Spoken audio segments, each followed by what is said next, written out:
A very pleasant morning to all. My name is K.S. Haripriya.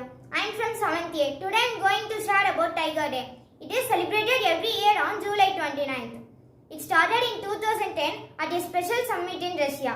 In 2010, wild tiger number had dropped to a dangerous low of just 3,200. Today, global wild tiger number has successfully risen to over 5,500.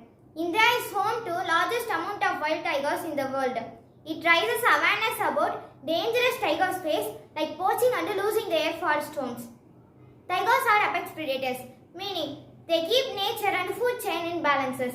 The main goal wild tiger number and their habitats. Saving tiger also saves the large amount of forest and other animals that live with them. People celebrate by this day by donation, learning and sharing tiger facts in online. 13 countries with wild tiger originally teamed up to create this special day.